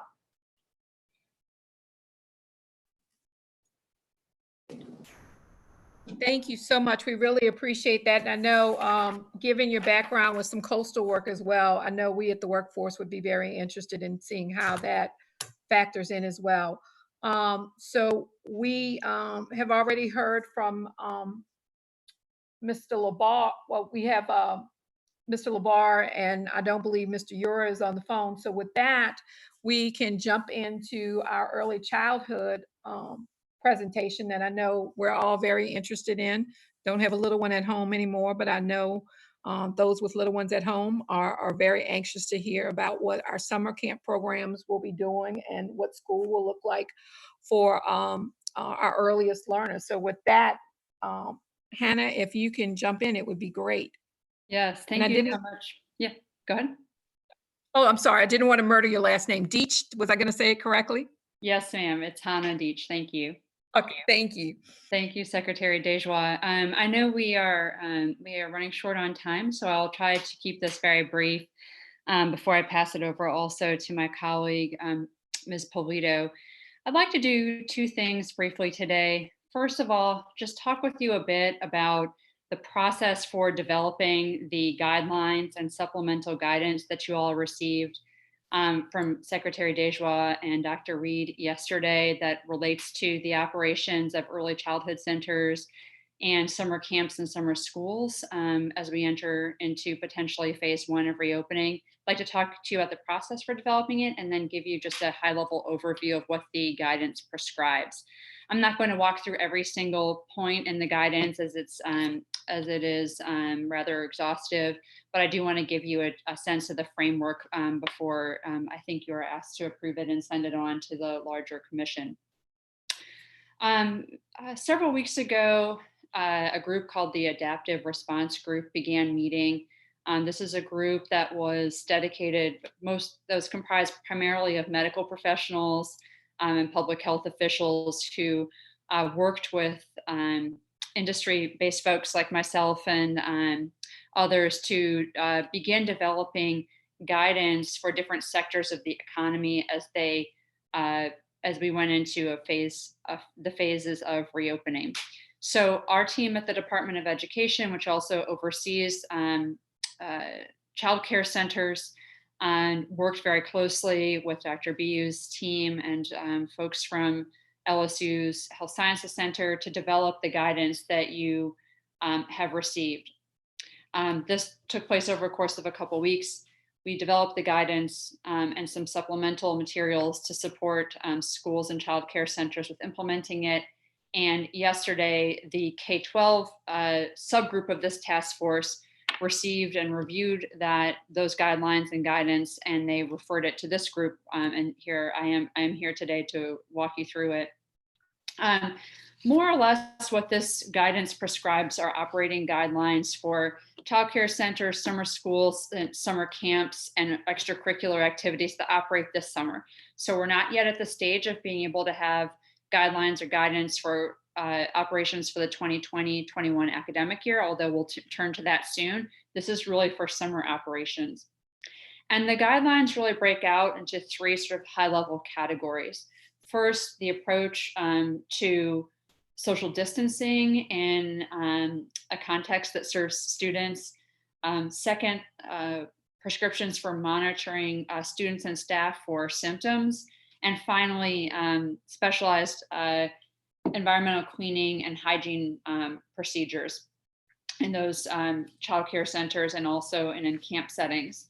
I think what's most noteworthy are the guidelines around social distancing, which the public health officials have centered around static groupings. So in some sectors of the economy, the social distancing strategy will be focused on maintaining 6 feet of physical distance between individuals, which would make sense in a restaurant or an office context. But of course, when you're dealing with children, particularly young children, keeping them 6 feet apart is near impossible until you get to high school, where they might be sitting in desks, and certainly would be very difficult in a summer camp context. And what the public health officials and physicians who participated in and really led the development of this guidance are prescribing are static groups that stay together not only throughout the day, but through the maximum duration of any summer school or camp experience, and who really don't interact with any other groups of students or adults. In phase 1, that group size is 10. In phase 2, it's 25. And in phase 3, it is 50. So if you think about a phase 1 context, groups of 10 would be, these static groups of 10 would really stay a pod throughout any summer camp or summer school experience. And indoors and outdoors. And if a facility had shared space like a cafeteria or an art room that's indoors, that indoor shared space would need to be cleaned before and after any group's use to prevent spread of the disease. A couple other things that I'll just highlight, and then I'll pass it to Ms. Polito, and then we can answer any questions you might have. There's a recommendation to assess symptoms on arrival, including an initial temperature check for all students and adults who enter the facility. In terms of sort of managing the physical space, a recommendation on that groups, those static groups, pass singly through entry and exit points, or individuals go through entry and exit points one by one. This is again to prevent the congregation of students or adults that could lead to contagion. And that in phase 1 and 2, restriction around contact sports. So no contact sports in phase 1 or phase 2. In phase 3, contact sports would be allowed within the static grouping. The environmental cleaning and hygiene recommendations really are based on the CDC's recommendation, very common sense, frequent hand washing, certain requirements around frequency of cleaning for high touch surfaces, bathroom fixtures, doorknobs, things of that nature, cleaning every hour.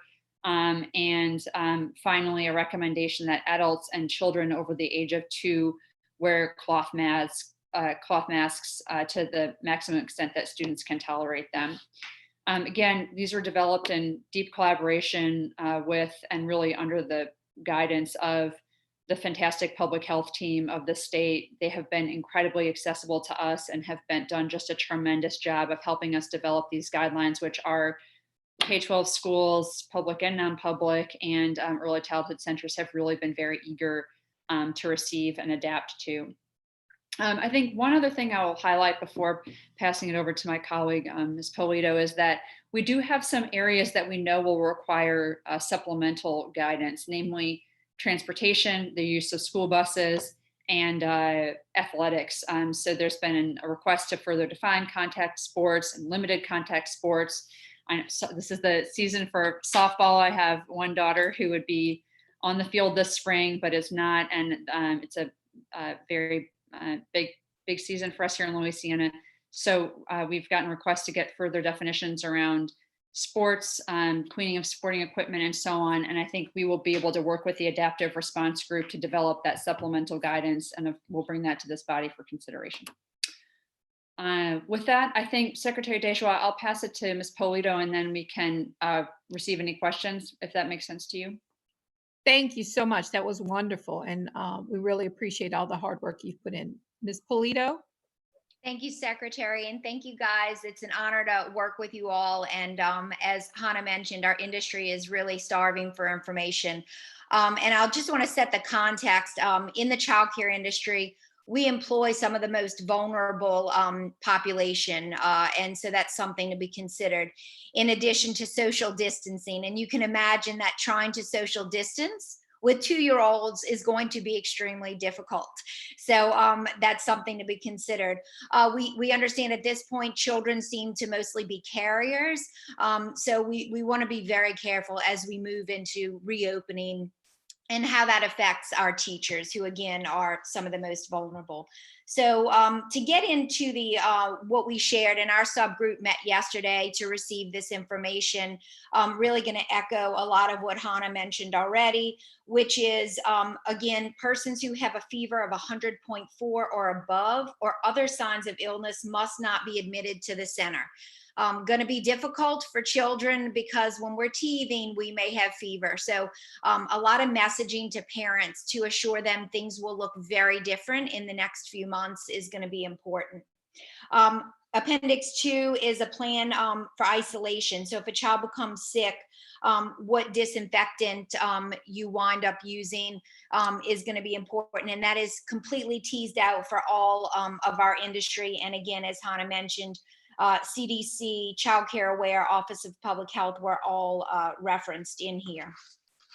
The group sizes, which is going to certainly impact the child care industry. You know, we work off of thin margins. And so for our industry to now be limited on group size, while it is incredibly important, given this pandemic, it's certainly going to impact us. So in phase 1 for infants, so children under 12 months, no more than 5, and that is inclusive of both teacher and children. For all others, 10. So again, 1 and up, 10 is the max group size. In phase 2 for ages 2 and under, to follow Bessie Bulletin 137, and for all others, 25. Looking a little different for childcare versus camps. And again, as Hannah mentioned, staying in what we would call a pod, so not mixing groups, which is typical of the childcare industry. Earlier or in the evening is to mix. And so we're really requiring that not be the case in this new world. Changing parent pickup and drop off. In a childcare industry, our teachers receive children, the parents drop them off, hug them. Parents are really going to need to understand this is going to look differently. It's going to be drop off and pick up curbside. So very different than what we have ever seen before. But again, to slow the transmission, slow just people meeting up. Screening children and staff upon arrival. So again, to make sure that no one with fever is coming into the center. And so we would also have an isolation room if a child were to be determined sick once they got there. We're certainly an industry that cleans often, but we're going to intensify that cleaning, every hour cleaning and disinfecting surfaces, touch points, things of that nature. Follow additional procedures for cleaning and disinfecting, including sanitizing toys and bedding. We are recommending that centers, since they're only accommodating typically half of what they normally would, to take out some of those toys, to take out any soft toys, things that can't be disinfected easily. Appendix 7 speaks to proper washing, feeding, and holding of children. Hannah mentioned the masks. So while we're requiring the teachers to wear masks, we're asking that children too, it is not recommended. It is a potential suffocation hazard. And we know that trying to get a 3-year-old to wear a mask, and a lot of the respite centers have tried it, doesn't work. And it winds up, children are sharing masks. So it becomes more of a problem than a help. In Appendix 8, we talk about ensuring hand hygiene. So again, washing your hands, washing children's hands before and after, and a myriad of other times throughout the day. Ensure healthy food preparation and meal service. So for some centers, they actually eat in the cafeteria. We're asking that they are requiring that they actually eat in their classrooms. So that may be a change for some centers. And then finally, just addressing vulnerable and high-risk groups. As I mentioned earlier, a lot of our teachers are in fact those vulnerable populations. So we really want to address that and ask them to get guidance from their physician before coming in. Thank you guys for the opportunity. So ladies, thank you all so much. That's an incredible amount of work to happen in a short period of time, and just an incredible amount of thought that went into it. So we're very grateful to you and the entire group that worked on that. I do believe, given that the K through 12 subcommittee is a subcommittee of this task force, that we have to have a vote to send it.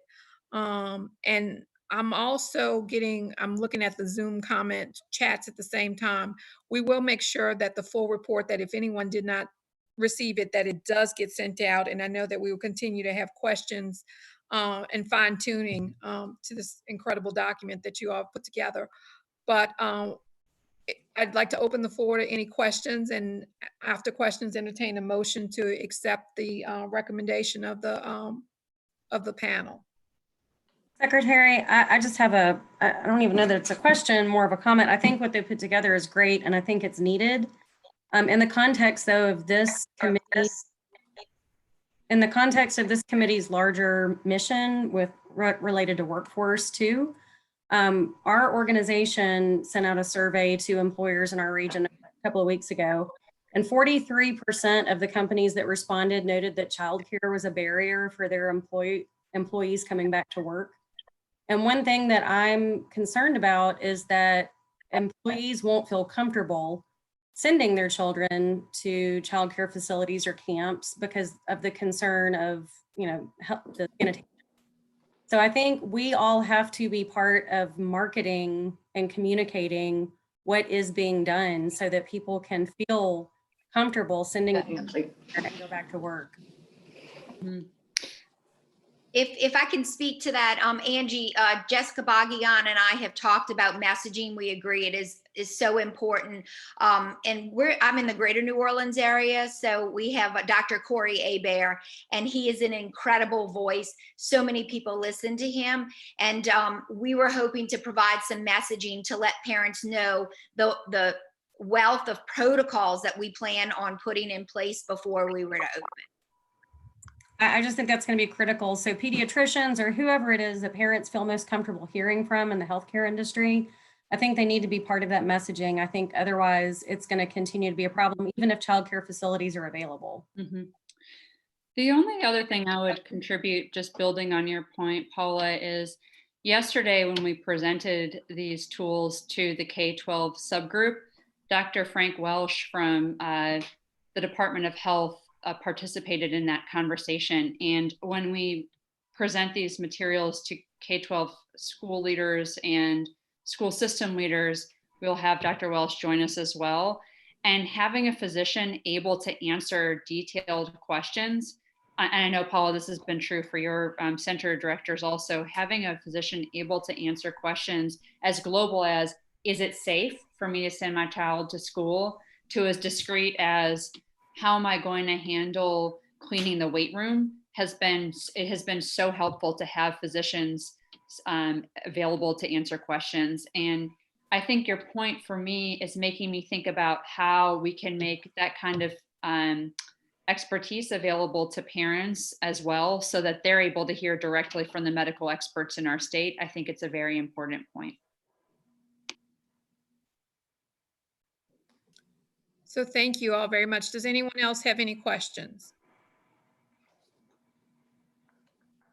Would someone like to offer a motion to accept the report? I'll make the motion to accept the report. And I'll second it, Stevie. There you go. We have a motion by Mr. Basada and a second by Mr. Toops. All in favor? Aye. Aye. Any opposed? With that, the report is accepted. So we thank you all very much for doing that.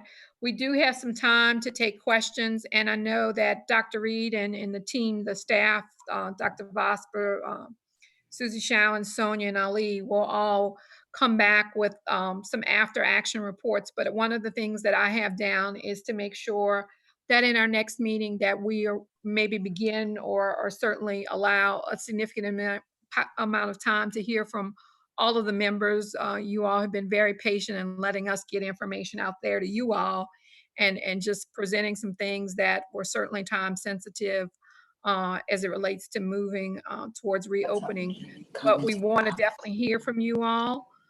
So I think we need to build that into our next agenda to allow some time to just hear from members, to give us some substantial feedback on what they've heard over the last 2 weeks and the like. But I know that Mike Palamone, you did have a question or some comments that you wanted to share, because we do have some time left today to take some of those things. Yeah, appreciate that. You know, and I'm going to go back. I'm going to go back to my rapid reemployment kind of talk, along with what Stevie had talked about, because I got hung up when I read the agenda on where's the how are we going to do this.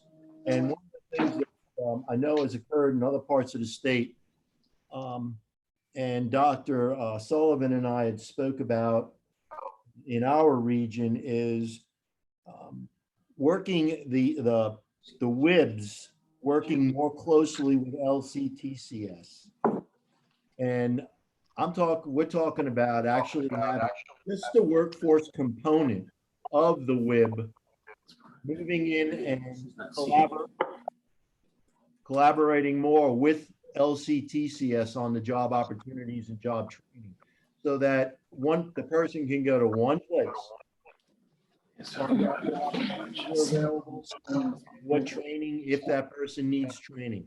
Message sent to your account because it's not showing. It occurred in the western part, I think in the Lafayette area, Sorrento area, and apparently it was extremely successful.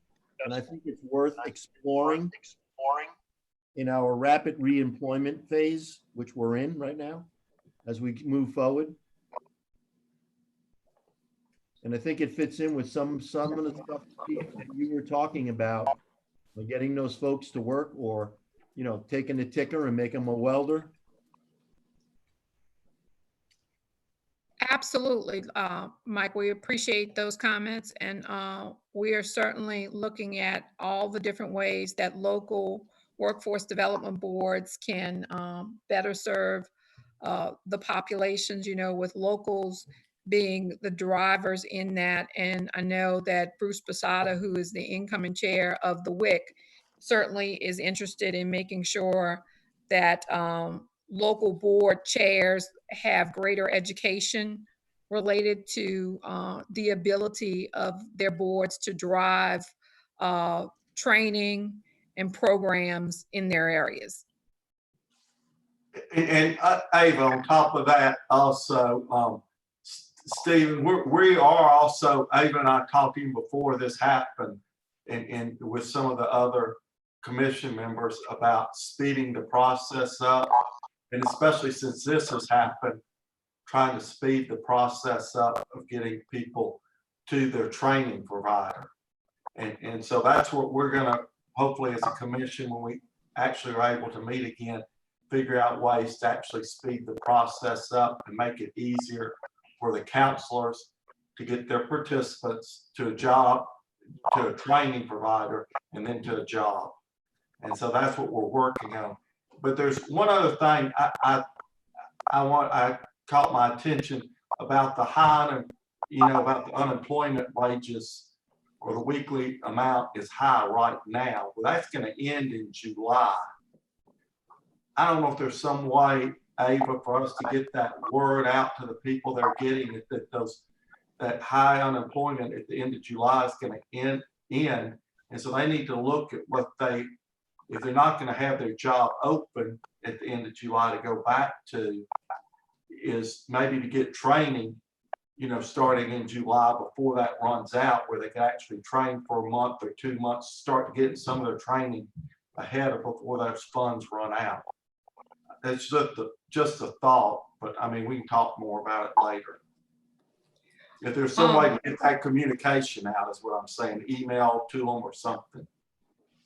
Absolutely, we can do that. We can message in the hire system, and Sonia will be presenting the reemployment plan. So we've always done reemployment where we're profiling to those individuals that are likely to be long-term unemployed.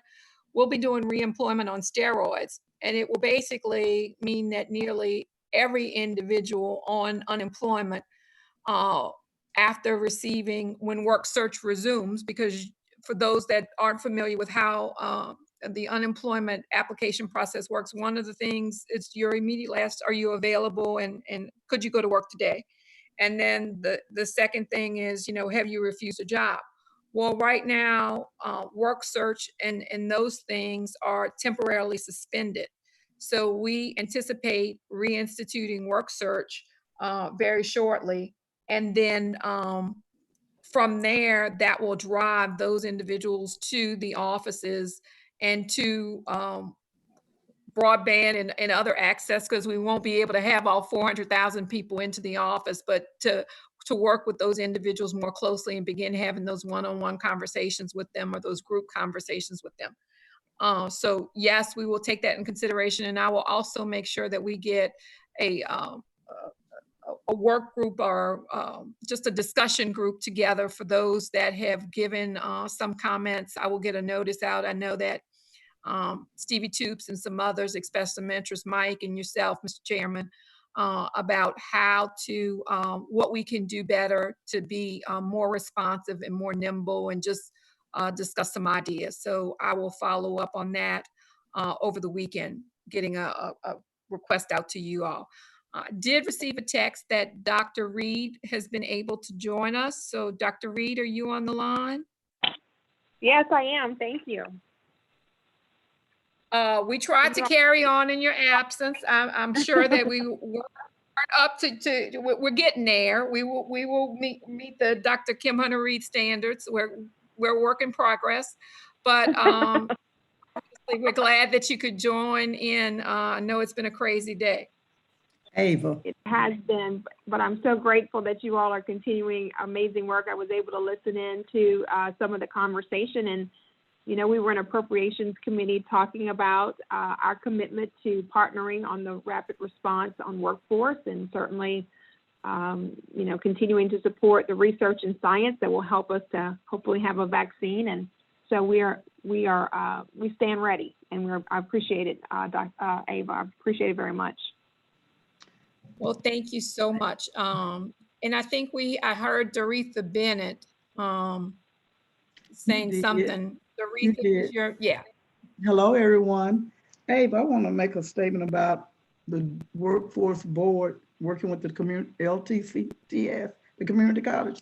We work with them, but we still have our policies and trying to get them through and get them to a training provider faster than what we do. I don't know how we can shorten that time, because we work real close here in Ouachita Parish. If I'm not mistaken, Lafayette and Opelousas combined together. And we also work as a region trying to make one door. We work pretty close on getting them to the training provider on time. But in some cases, a training provider cannot send a person to us on Friday and expect them to start class on Monday. That's humanly impossible for anyone. We don't have a problem with the training. We work well. And I don't want anyone to think that our time is like 2 weeks. It don't take 2 weeks unless that individual do not bring us everything we need. Because at the end of the day, we have to be accountable, and I'm not gonna look good in orange, maybe what I have to put on today, but we have to follow, but we're not. I mean, the training providers have to understand that when you send them to the career centers, they have to have all the information they're needing. If they drag it around or bring it to us, we can't force them to bring that information in. So it's not that we're not moving as fast as we can. It goes to that individual, whether they have their driver license, whether they have their social security card, whether they have their birth certificate. We have to make sure there's no ghosts. Every individual, we have to have a folded information on. I don't want to think that we are not working as hard as we can with the community college. And also is that doing this, and while we're talking and having our chat, our Zoom meeting, I would like for us to identify the difference between training providers and workforce. Who's doing the workforce part and who's gonna be doing the training. That's the only problem I have, is if they're gonna provide the training, I need them to provide the training and proper training. So when the person gets to the employer, they're properly trained. That's all I have to say. So thank you for those comments. Doretha, I know you run an exceptional office up there in Monroe with all of your partners co-located. So if someone needs housing, if someone needs food, if someone needs childcare, that you have a true comprehensive one-stop. So I think the comments are more for us looking at ways that we can just look at process improvement.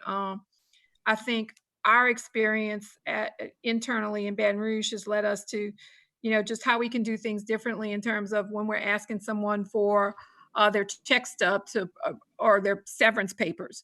Normally we sent them to one mailbox. Well, now with 400,000 people on unemployment, we got a little bit stricter about saying you need to upload them to your file so we don't have to trace down those documents. So I think just working through some of the technical things will help us to really get to a more seamless implementation system, because we all, certainly I know when someone's enrolling in any institution of higher education, at least based on my experience, you have to have your immunization records and the like. So we do understand and are empathetic to the fact that there's certain pieces of paper that need to be there. But we will continue that, and I'll invite you to participate in the group. We're going to have just a little conversation with some of our workforce, some of our industry partners to weigh in on that. We're certainly looking at how we can do OJT differently, expedite that process, and also a pre-eligibility determination to make sure that everything is located in hire and that we don't have to trace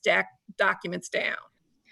I think we are getting close to the time, and I certainly, you all have heard my voice enough. So Dr. Reed, if you would like to close us out and give any next steps or a to-do list or assignments for our next meeting. I know that they've changed. Next meeting I have is down as Wednesday versus Friday, Correct. but Dr. Reed? So I will look forward to hearing from you, Ava, and staff on next steps. I thank Emily and our team for the amazing work. We are moving to Wednesday at noon because the RLC meets on Friday, so they want to make sure we're sequencing our recommendations to them in a way that allows our meetings to happen before theirs. So next Wednesday at noon, I was tracking, Ava, your comments about a bit of a work conversation about process improvement and speed to workforce redevelopment and what that looks like. So we'll look forward to that. We will make sure that the RLC has the information, the good information from early childhood and summer camps. RLC is meeting actually tomorrow at 1 o'clock. So we'll jump on that call, hopefully Ava and I, and share a report out quickly on what happened today. And then we will follow up with you on additional items. And I took note that we have been content heavy and not allowed for enough time for discussion. So we will make sure that we give ample time for conversations. So thank you so much, Dr. Reed, and I appreciate your leadership. With that, if someone will offer a motion to adjourn, unless we have additional comments, or let me call for comments first. If anyone has additional comments, recommendations, thoughts, things we need to improve upon, or something we need to do in the interim. I make a motion to adjourn. Second. Well, thank you, Mr. Posada. Do we have a second? This is Brittany, I second. All right, well, with all in favor? Aye. Well, everyone enjoy the remaining part of your Friday, and happy Mother's Day to all the mothers and surrogate mothers and dads and uncles that are also mothers as well. So we appreciate all of you, but happy Mother's Day, and thank you all. Have a great weekend. You too. Thank you. You too. Bye-bye. Bye. Bye.